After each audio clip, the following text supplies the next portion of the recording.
साथियों, बीते दिनों मैं जहां जहां भी राजस्थान में गया, करीब करीब हर कोने में जाने को मौका मिला। मैंने छोटे छोटे बच्चों की भावनाओं को समझा, माताओं बहनों को सुना, यहाँ के राजनीति के खिलाड़ियों को सुना। हर प्रकार से एक ही गूंज सुनाई देती थी, एक ही बात सुनाई देती है। गहलोत जी, एक ही बात सुनाई देती है। गहलोत जी, कोनी मिले वोट जी। गहलोत जी, कोनी मिले वोट जी। और साथियों, इस चुनाव की एक और खास बात है।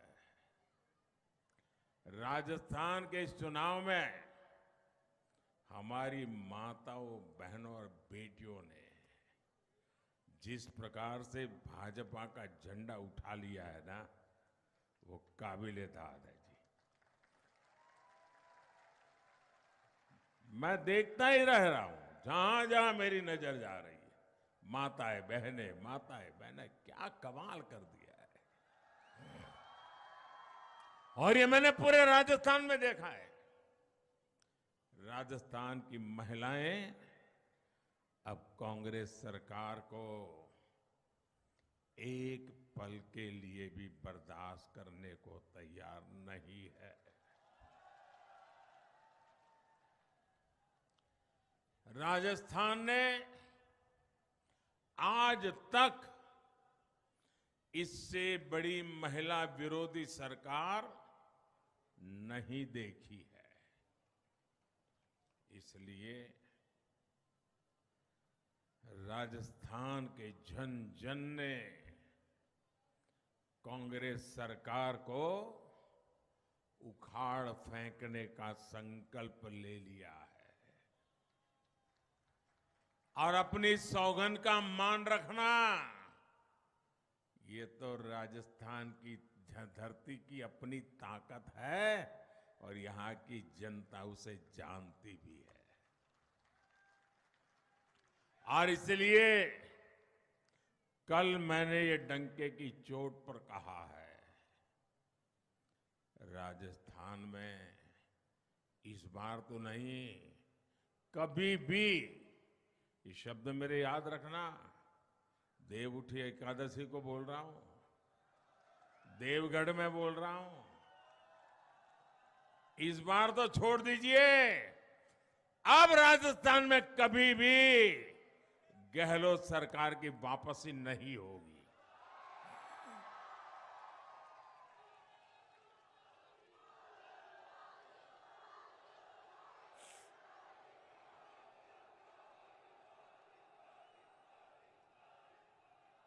मेरे परिवारजनों, राजस्थान की इस धरती का कण कण वीर वीरांगनाओं के शौर्य की गाथाओं से भरा पड़ा है जी। मगरा मेरवाड़ा का ये क्षेत्र तो महाराणा कुंभा, वीर शिरोमणि महाराणा प्रताप और हल्दी घाटी के गौरव की भूमि है। हम तो पन्ना धाय की वीरता और सूझबूझ की गाथाएं सुनकर बड़े हुए हैं।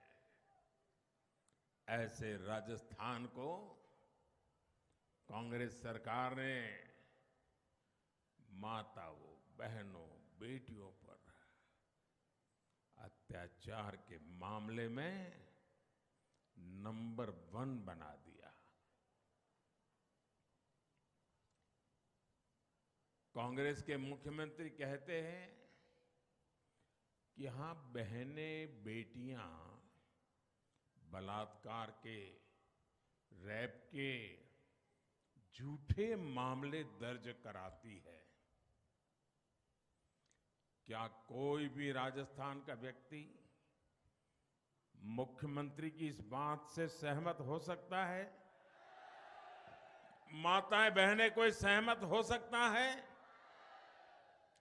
क्या भारत की कोई भी बेटी, राजस्थान छोड़ दीजिए, क्या कभी भी पुलिस थाने में जाकर के अपने चरित्र पर झूठे आरोप लगाने का काम क्या कभी कर सकती है? अरे मेरा देश तो ऐसा है, चरित्र के लिए जौहर करने के लिए निकल पड़ने की माताओं बहनों की। आप मुझे बताइए, इससे बड़ा गंभीर कोई आरोप हमारे माताओं बहनों पर हो सकता है? क्या इससे बड़ा कोई गंभीर आरोप हमारे संस्कार पर हो सकता है?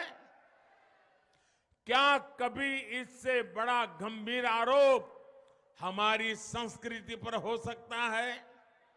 क्या कभी इससे बड़ा कोई आरोप हमारी परंपरा पर हो सकता है?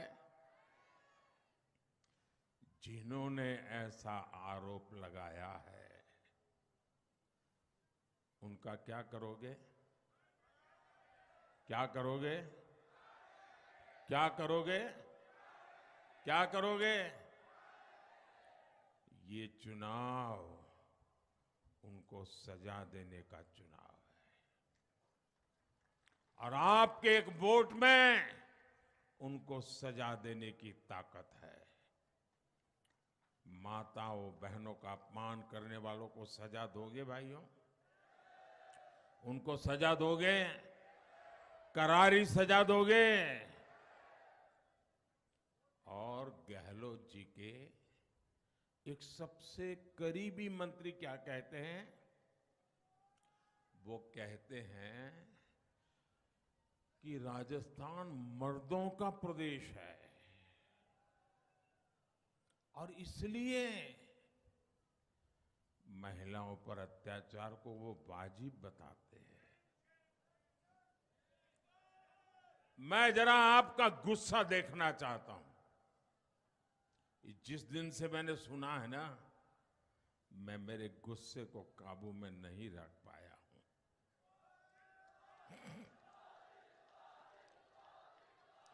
आप मुझे बताइए, क्या किसी बलात्कारी को कोई भी मर्द कह सकता है क्या?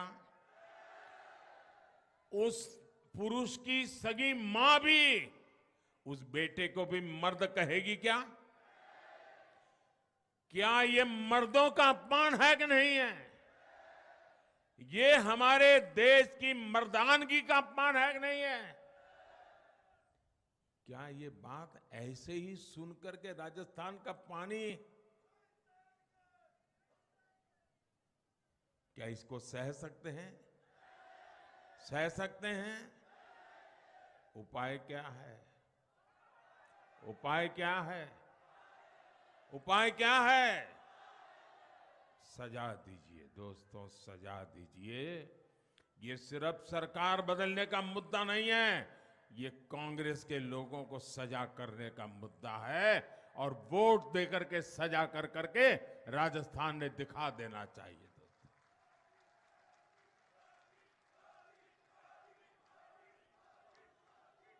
कांग्रेस ने राजस्थान के पुरुषों पर कितना बड़ा कलंक लगा दिया है। क्या ऐसी कांग्रेस को आप लोग माफ कर सकते हैं क्या? साथियों, अगर माफ नहीं कर सकते तो आवाज में दम क्यों नहीं है? धूप लग रही है क्या? ना धूप लग रही है क्या? क्या कांग्रेस को माफ करोगे क्या?